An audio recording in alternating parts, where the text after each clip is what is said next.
하나님의 말씀에 강의 들어가기 전에 저를 따라해 주시기 바랍니다. 성경을 하루에 책입니다. 그래서 성경을 가까이 하면 세상이 멀어지고 성경을 멀리하면 세상이 가깝습니다. 자, 이제 며칠 남았습니까? 그죠? 며칠 안 됐죠? 이제 조금 늦은 것 같은데, 그죠? 그래도 신약이라도 한번 읽으세요.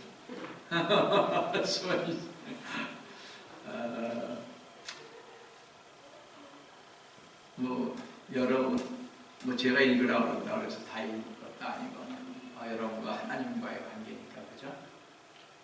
안 읽는 건 뭐 어떻게 하겠습니까? 다 하나님과의 관계죠. 모든 신앙도 그렇지 않습니까?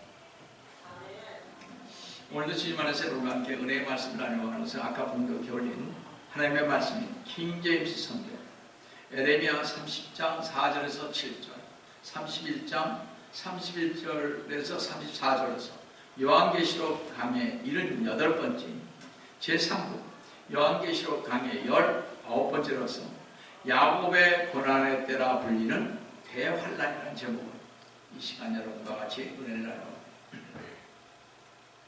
성도 여러분, 요즘 우리에 있는 신문에는 우리 기독교인들의 마음을 아프게 하는 커다란 표제들이 비일비재합니다.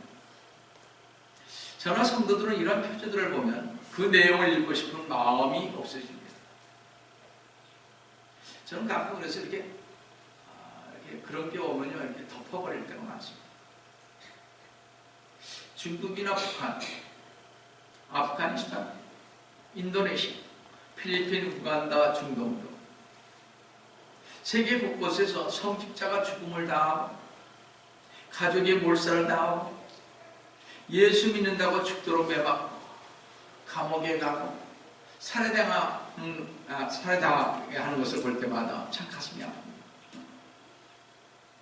점점 이 세상은 종교적 박해가 만연해 가고 있습니다. 어떤 커다란 재앙이 일어난 것과 같이 기독교 타락은 이 나라에서 저 나라로 지금 전염되어 가고 있습니다. 이제 이 세상은 하나님을 경배하고 섬기는 일을 몹시 싫어하고 반대하기에 성도들은 세계 각지에서 지금 환난과 고통을 감수하면서 신앙생활을 하고 있습니다. 그러나 주 예수 그리스도를 믿고 따르는 성도들은 이런 환난과 고통의 파도가 밀려올 때 놀라지 않습니다. 왜냐하면 성령님께서 우리와 함께 우리 안에 거하시는 반면에 주 예수 그리스도님을 따르는 성도들에게는 항상 박해가 따르기 때문에 그렇습니다. 그래서 주 예수 그리스도님께서는 제자들에게 위로자 성령께서 오실 것이라고 약속하심과 동시에 제자들이 이 세상에서 환난을 당할 것이라고 말씀하셨던 것입니다. 요한복음 16장 33절 중반절에서 예수 그리스도님께서는요, 세상에서는 너희가 환난을 당할 것이나 기운을 내라, 내가 세상을 이겼노라고 하시며 기운을 내라고 말씀하고 계십니다. 자, 그럼 성도 여러분, 환난이란 대체 무엇을 말하는가? 우리가 겪고 있는 여러 가지 형태의 고난과 어떻게 환난을 구분할 수 있느냐 이럽니다. 만약 어떤 알코올 중독자가 술 많이 마셔서 간을 해치게 된 것을 일컬어 고난을 받았다고 표현하지 않습니다, 우리는. 그럼 지가 그렇게 먹어서 그렇게 되는 무슨 고난이에요, 고난. 어떤 바람둥이가 성병에 걸렸다든지 담배를 피워 폐가 나빠졌다든지 마약을 하여 온몸이 만신창이가 되어 죽고 싶다는 것 때문에 우리는 이런 것을 환난이라고 부르지 않습니다. 고난이라고 부르지 않아요. 그렇다고 인간이 타락하게 된 이후에 죄를 수반하는 돌발적인 자연현상을 환난이라고 말할 수도 없습니다. 홍수와 가뭄, 태풍이나 지진 등은 많은 집이나 공공건물들을 파괴시키고 사람이 죽고 농작물을 망치게 함으로 우리에게 막대한 재해를 가져드립니다. 그리고 우리는 이런 천재지변이 일어나지 않도록 하나님께 기도하며 만약 이런 천재지변이 정말 이를 발생하게 되면 우리는 우리의 생명과 재산을 보호해달라고 하나님께 기도합니다. 그러나 천재지변도 성경이 일컫는 환난은 아닌 것입니다. 또한 인간의 부지런에 의해서 겪게 되는 일상적인 고난을 환난이라고 일컬을 수는 없는 것입니다. 사실 우리 모두는 부족한 죄인이므로 서로가 서로에게 아픔과 고통을 주며 스스로 고통을 만들기도 합니다. 타락한 존재인 우리는 남들에게 거친 말을 하기도 하며 제대로 예절을 지키지 못하는 경우도 있으며 남들에게 간교한 계교를 쓰기도 하고 비열한 행동을 보이기도 합니다. 우리는 자기 자신을 제대로 다스리지 못하여 일어나는 이와 같은 것들을 도처에서 직면하게 됩니다.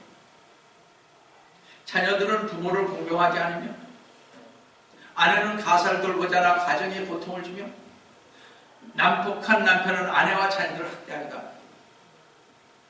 또한 서로가 이웃에 대하여 무관심하기도 하며 쓸데없는 소문이나 거짓말을 퍼뜨려 이웃을 공경하게 빠지기도 합니다. 이런 모든 것들은 우리에게 많은 아픔과 상처를 가져다 줍니다. 그렇지만 우리는 이러한 것들을 환난이라고 부를 수는 없습니다. 자, 그렇다면 성경이 묘사하고 있는 환난은 무엇을 의미하는가 하죠? 환난이란 하나님의 구원 계획을 방해하는 자들에 의해서 주님의 백성이 겪게 되는 탄압과 박해를 의미합니다. 또한 환난이란 단지 예수 그리스도님을 믿고 따른다는 이유 때문에 이 세상의 정치, 경제, 사회 및 종교 지도자들이 주 예수 그리스도님을 믿고 십자가의 좁은 길을 따르는 성도들을 배척하고 탄압하는 것을 의미하는 것입니다. 예수 믿는다고 해서 직장도 안 주고 예수님 믿는다고 해서 뭐해요? 그들을 이렇게 승진해서 제외시키고, 이 미국은 안 그렇습니다만 밖에서는 그런 일이 비일비재하다는 것입니다. 미국도 이제 언젠가 좀 그러겠죠.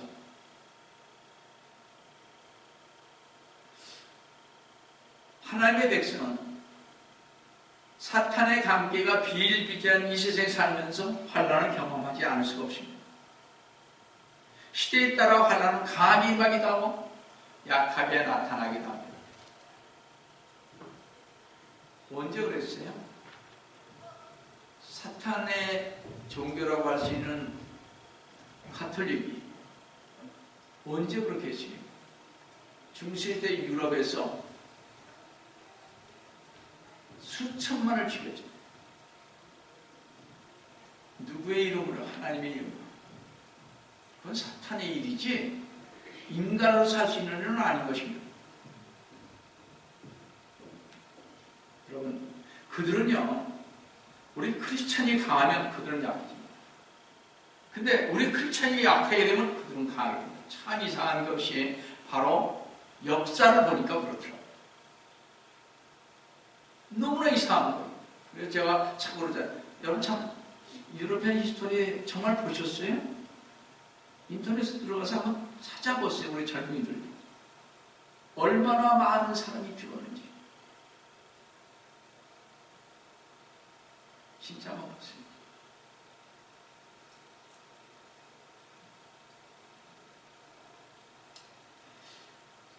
주 예수 그리스도님께서 미리 약속하셨던 것처럼 어느 시대나 그리스도의 교회는 크고 작은 환난을 직면하는 것입니다.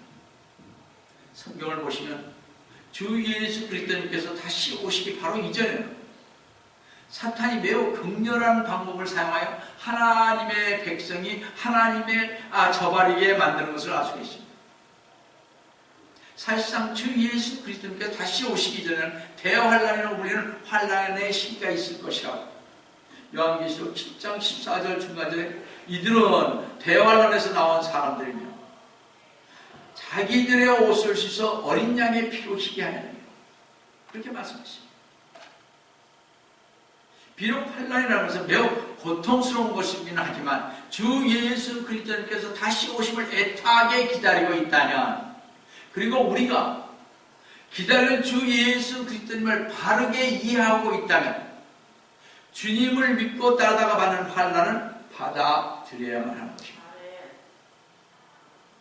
오늘날 신문의 크고 작은 표제들을 보면 많은 사람들이 예수 그리스도님의 길을 따르기 때문에 박해를 당하고 있음을 알 수 있습니다.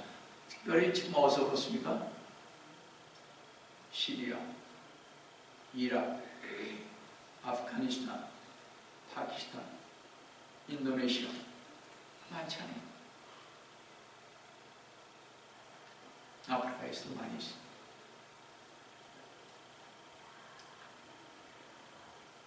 그런데요, 주 예수 그리스도님께서 다시 오시기 바로 직전에는 박해가 절정에 이르게 된다는 사실을 알 수가 있는데요. 마태복음 24장 21절을 보시면 이는 그때 대환란이 있으리니 그와 같은 것은 세상이 시작된 이후로 지금까지 없었으며 또 결코 없을 것이기 때문이라고 했습니다. 주님은 이 기간을 가리켜 대환란이라고 하셨으며 에레미야는 아까 봤지만 이 기간을 야곱의 고난의 때라고 했으며 다니엘은 이 기간을 고난의 때라고 다니엘서 12장 1절에 말씀했고요. 사도 요한은 아까 계시록에서 10장 14절에 대환란이라고 하십니다. 이 기간을 상고를 겪는 여인의 고통으로 비유하기도 했습니다. 요즘에는 뭐 상고를 고통하는 저한 사람 없이 그냥 주사 놔서 그냥 잘 나옵니다. 가만히 보니까 그러더라고요. 그죠? 옛날 분들이 상고를 알죠. 요즘 잘 모를 것 같아요. 여하튼 데살로니가전서 5장 3절을 보시면 그들이 평안하다 안전하다고 말할 때 아이벤 여인에게 진통이 오도 갑작스러운 멸망이 그들에게 임하리니 결코 피하지 못하라고 하십니다. 주 예수 그리스도님의 초림이 네 복음서인 마태, 마가, 누가, 요한복음에 기록되어 있듯이 요한계시록 대환란을요 4번에 걸쳐 설명하고 있습니다. 첫 번째는 7 봉인으로 계시록 4장에서 6장까지요. 두 번째는 7 나팔로 7장에서 11장까지요. 세 번째는 적그리스도를 중심으로 한 12장에서부터 14장까지요. 네 번째는 7 호리병으로 개혁성경은 대절이라고 하는데 15장에서부터 18장까지 설명하고 있습니다. 이렇게 대환란을 볼 때 우리는 이것이 교회가 아닌 이스라엘 민족과 이방인들에게 임할 미래의 지상에서 일어날 심판인 것입니다. 우리가 알 것은 그러므로 대환란은 이스라엘 민족을 주로 대상으로 하되 이방인에게도 함께 미래의 지상에서 일어날 심판인 것입니다. 첫 번째로 대환란은 유대인을 대상으로 일어날 심판입니다. 유대인들은 땅에 속한 사람들로서 유대인들의 모든 약속은 땅에 속한 것이기 때문에 유대인의 심판도 땅에서 이루어질 것입니다. 성도 여러분, 유대인 심판을 받는 이유가 무엇입니까? 유대인들이 삼위 하나님의 그 신격을 거부했기 때문에 그렇습니다. 이스라엘은 지속적으로 하나님을 거부해왔습니다. 이상하게. 사무엘 선지자가 살아있을 당시 유대인들은 하나님의 아버지를 거부했습니다. 사무엘상 8장 7절에. 또 그들은 주 예수 그리스도를 십자가에 못 박음으로 그들의 왕이신 하나님을 거부했습니다. 누가복음 23장 18절에. 마지막으로 그들은 스테판을 돌로 쳐 죽임으로 성령 하나님을 거부했습니다. 사도행전 7장 51절에서 60절까지. 따라서 유대인들은 그들의 죄 때문에 이방인들의 충만함이 차이까지 세계 각국에 흩어져 살게 되십니다. 메시아이신 주 예수 그리스도를 죽인 대가로 유대인들은 지금까지 2000년 동안 박해를 받아왔습니다. 그러나 이방인 때가 끝날 무렵 유대인들은 주 예수 그리스도를 믿지 않은 상태에서 거룩한 땅인 예루살렘으로 모일 것이라고 에스겔서 20장 34절에서 38절에 말씀하신 그대로 1948년 이스라엘이 들어온 것이죠. 얼마 만에? 2000년 만에. 대단한 것입니다. 실질적으로 주권을 이뤘었잖아요. 로마 시대 때는. 그렇죠? 주권을 이뤘죠. 누가 가졌습니까? 로마 시대 로마가 가졌지 않습니까? 그래서 실질적으로 600년을 더하면 2600년 동안 사실 나라가 없는 것입니다. 어떤 면에서. 세상에 이런 나라는 없습니다. 2000년 동안 방황했던 나라. 각국에 흩어졌던 나라. 그러나 하나님께서 그들을 항상 붙들고 있다는 것입니다. 그래서 제가 뭐라 했어요? 유대인들을 위해서 기도하라고 했습니다. 그들에게 하나님이 붙드는 권세가 있습니다.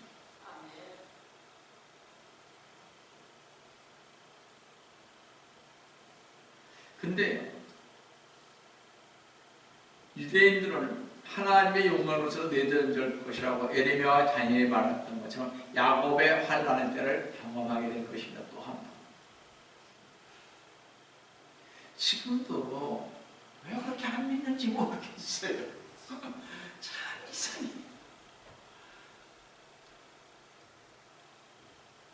자, 야곱의 환난의 때를 경험해야 되는데 이것이 주님을 거절하고 십자가에 못 박은 유대인들이 당한 심판인 것입니다. 이 심판은 이 땅에서 반드시 임하게 될 심판이며 팔레스타인 땅을 중심으로 해서 온 땅에 일어날 것입니다. 이 심판의 결과로 이스라엘이 민족적으로 회심하여 유대인들은 주 예수 그리스도님을 메시아로 영접할 것입니다. 환란이 오니까 이제 그때 영접하게 됩니다. 에레미야 30장 7절을 보시면 슬프도다 그날이 그므로 엄청난 박해가 있습니다. 제가 정확히 모르겠는데 지금 유대인이 한 1500만 되잖아요. 전 세계적으로. 아마도요. 유대인들이 그 히틀러가 여러분 스탈린이 유대인을 얼마나 죽였습니까? 소련에서 약 1700만 죽였습니다.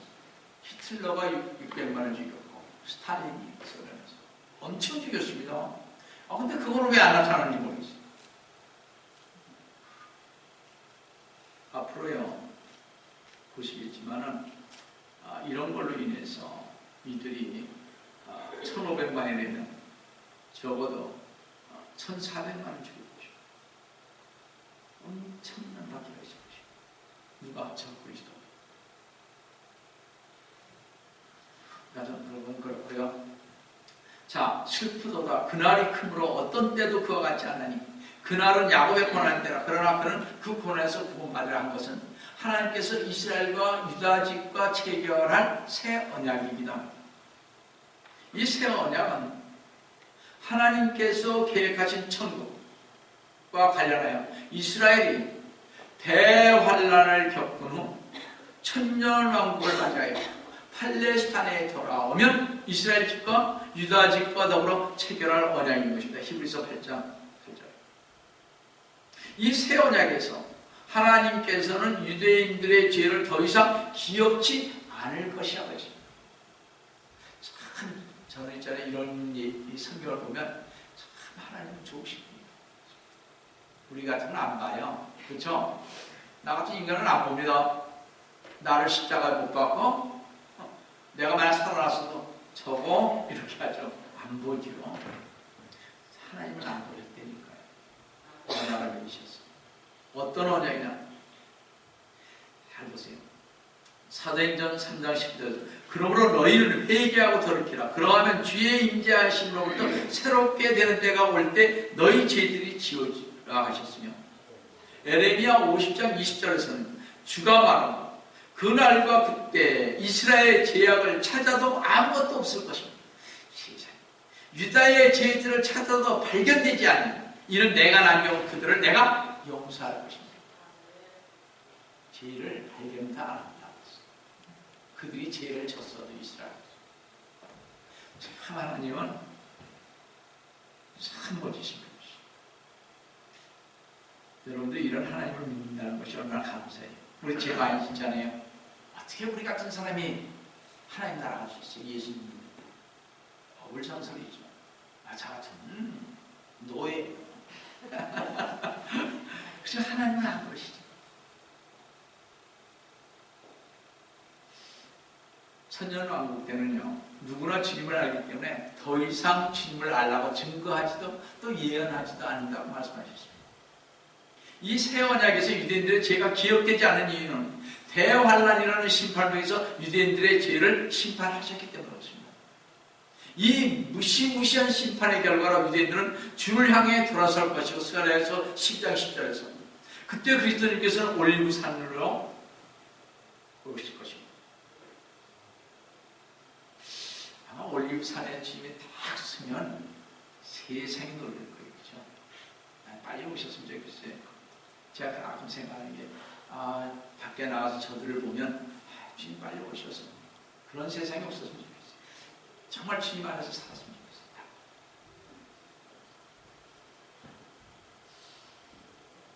왕국을 세우실 때 예수 그리스도님께서는 이스라엘의 허물을 씻으시고, 이사야 59장 20절에 불경한 것을 제하여 버리실 것입니다. 이같이 이스라엘은 교회의 휴거 이후에 야곱의 고난인 대환란을 겪은 이후 주님이 재림하실 때 강력한 한 민족으로 새롭게 태어나실 것이고, 유대인들은 예수 그리스도님을 메시아로 받아들일 것입니다. 그들이 천년왕국에 전 세계를 다스릴 것입니다. 유대인들. 둘째로 대환란은 유대인뿐만 아니라 이방인들도 포함됩니다. 대환란 중에는 천국 복음이 이방인들에게도 전파되는데 유대인들에게 전파되는 복음과는 그 내용이 다릅니다. 유대인들에게는 계명과 율법인 희생제사와 성전 경배를 지켜야 하는 문제가 추가될 것입니다. 대환란 중에 이방인에게 전파되는 복음은 영원한 복음으로 계시록 14장 6절 7절에 보시면 땅에 사는 자들과 모든 민족과 족속과 언어와 백성에게 전파될 것입니다. 이 영원한 복음은 교회 시대가 아닌 환란 시대에 천사가 이 복음을 주는데 하나님의 은혜의 복음으로서 예수 그리스도님께서 죄인들을 위해 죽으셨다가 3일 만에 부활하셨다는 복음인 것입니다. 여기 은혜의 복음. 그러나 그들은 끝까지 양심을 지키며 적그리스도인 그 짐승의 표를 받지 않아요. 또한 이방인들은 유대인이 하나님의 백성이며 메시아께서 오셔서 유대인을 구원하실 것이며 모든 왕국은 주 예수 그리스도님 앞에 복종할 것이고 주 예수 그리스도는 유대인을 통하여 온 땅에 은혜를 베푸실 것이라는 것을 알고 행해야만 하는 것입니다. 마태복음 24장 14절에서 이 왕국 복음이 모든 민족에게 증거되기 위하여 온 세상에 전파되니 그런 후에야 그쳐요. 대환란 중에 천국 복음은 이방인들에게도 전파되어야 한다고 말씀하고 있습니다. 대환란 때 이방인들은 왕국 복음을 전파하는 유대인들을 영접하고 대접해 줄 때 양에 속한 민족으로 분류되어 구원을 받고 천년 왕국인 천국에도 참여하게 됩니다. 대환란 때 유대인들은 잘해줘야 됩니다. 그러나 교회 시대인 현재 은혜 시대에 이런 천국 복음을 전한 자들은 저주를 받는다 그랬습니다. 갈라디아서 1장 6절 11절. 요거를 복음을 이렇게 잘 구분할 줄 알아야 돼요. 지금 제가 그대로 다 설명한 거 있습니다. 지금 나중에 전 이런 거 잘 모르겠는데 하지 마시고 다시 들어보세요. 성도는 로마서 1장 17절과 히브리서 10장 38절에 믿음과 의인의 관계에 대해 말하지만 좀 다른 것을 발견하게 될 것입니다. 로마서 1장 10절 보시면 의인은 믿음으로 말미암아 살리라 했는데요. 히브리서 10장 38절 보세요. 이제 의인은 믿음으로 살리라 했듯이 똑같이 말씀했습니다. 그러나 히브리서 10장 38절 중반절을 잘 보시면 그러나 누구라도 뒤로 물러나면 내 혼이 그를 기뻐하지 아니라 했습니다. 이 구절에서 그러나 누구라도 뒤로 물러나는 말을 주목해야 합니다. 즉 믿음으로 얻은 구원을 뒤로 떨어져 나가지 않고 행위로 끝까지 지켜야 함을 말하고 있습니다. 언제? 대환란.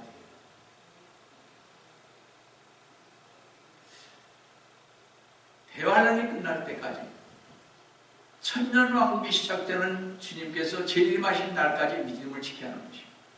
환난 때 믿음으로 구원을 얻은 성도들은 다니엘의 70째 주를 믿음과 인내로 끝까지 견뎌야 구원받을 수 있으며, 그래서 환난 성도들은 그리스도의 몸인 교회 성도들과는 달리 끝까지 견디지 않으면 구원을 잃어버릴 것입니다.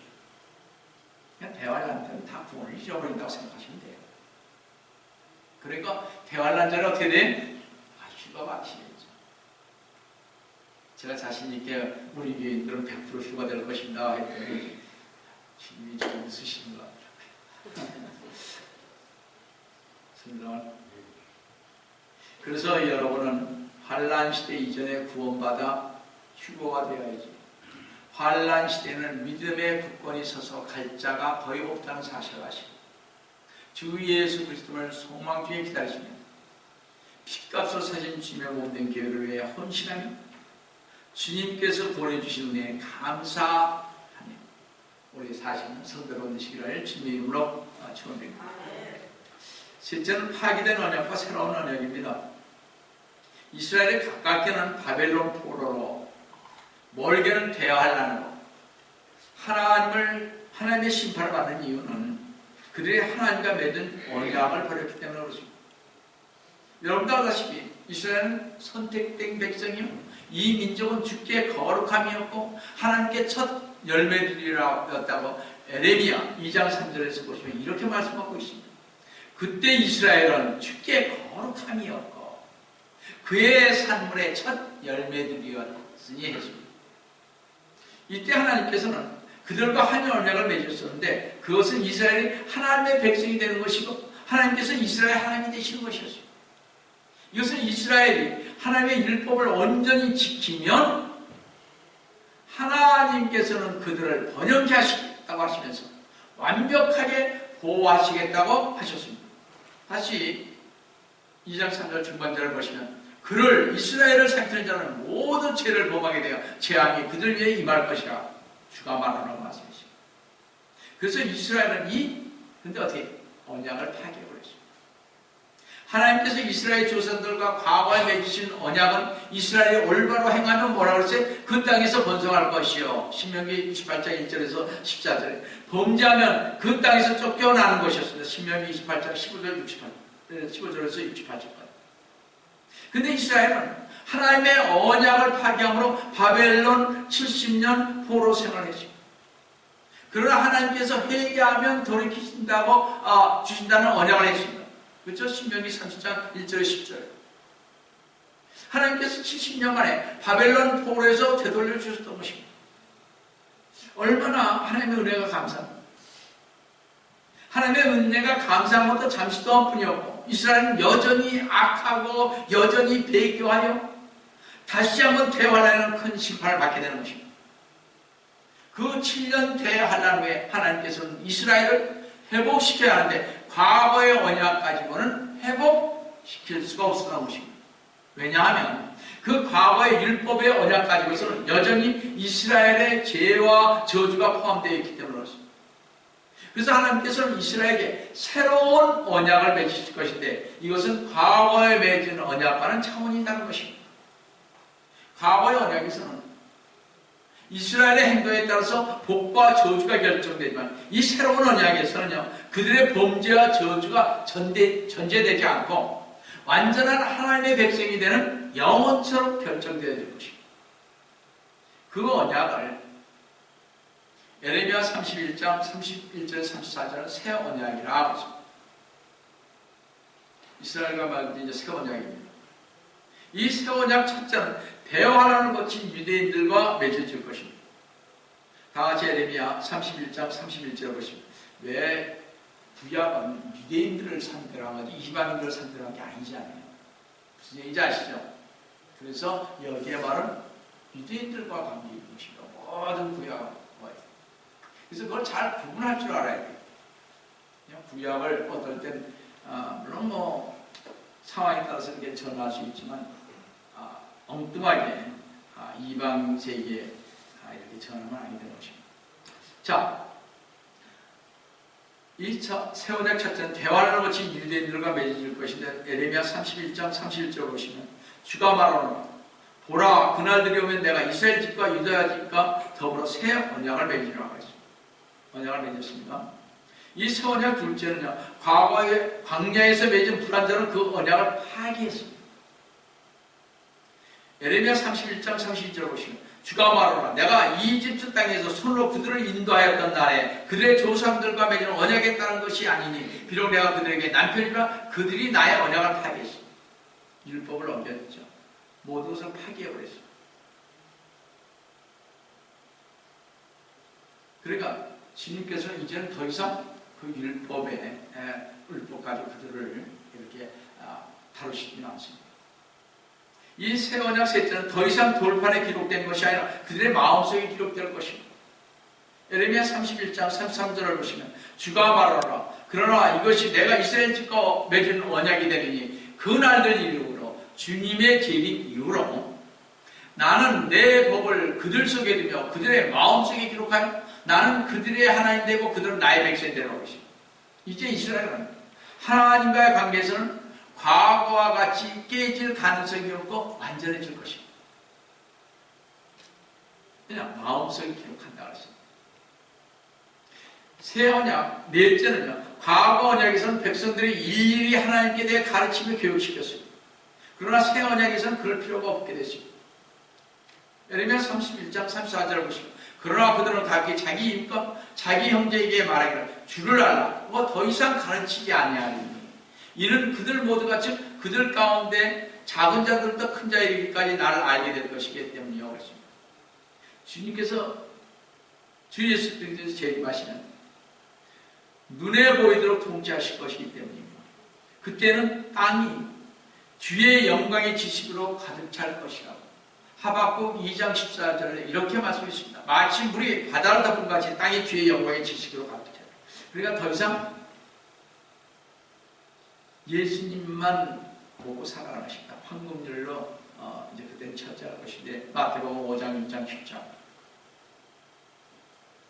이 새 언약 다섯째는 주 예수 그리스도님께서 재림하시면 이스라엘은 모든 죄를 용서받을 것이며 하나님께서 더 이상 그들의 죄를 기억하지 않을 것입니다.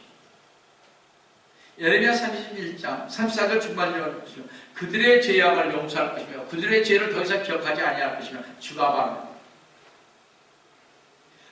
예언약에서는 이스라엘 죄들을 일일이 기억했습니다. 이스라엘 대환란의 고통은 완전한 회복된 때 이스라엘은 바로 이 시간으로 다스림을 받을 것입니다. 그래서 죄를 일일이 기억하지 않는다는 것입니다. 다 제거해 준다는 것입니다.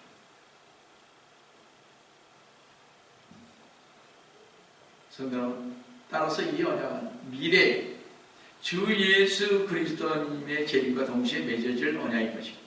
이제 이스라엘은 환란을 통해 은과 같이 정련되고 금과 같이 단련되어 하나님의 백성으로 다시 태어날 것입니다. 그때 그들은 주는 나의 하나님이라고 고백하게 될 것입니다. 스가랴 13장 9절 말씀입니다. 이렇게 이스라엘은 회복될 것입니다. 이 예언은 확실하면 속히 이루어질 것이고 우리 모두는 인내와 믿음을 가지고 이 세상이 되어가는 시대적 징조를 보시면서 우리를 보호해 주시고 인도해 주시는 주님께 그 주님의 존귀한 얼굴을 영원 무궁히 배울 수 있기를 소망하며 신앙생활 하시길 속히 오래가신 주 예수 그리스도님 이름으로 축원합니다. 다 같이 기도하시겠습니다. 사랑하는 하나님 아버지, 주님의 은혜를 진심으로 감사를 드립니다. 주님, 저희들이 대환란에서 겪어야 할 것과 주님 대환란에서 저희들이 어떻게 해야 되는지 우리 봤습니다. 이 시대의 징조를 우리가 보면서 정말 주님께서 오실 때를 대비하는 저희 모두가 될 수 있도록 또한 도와주시옵기를 원합니다. 주님께서 온전히 저희와 함께 해주심을 감사하고 주의 손을 받도록 하는 믿음으로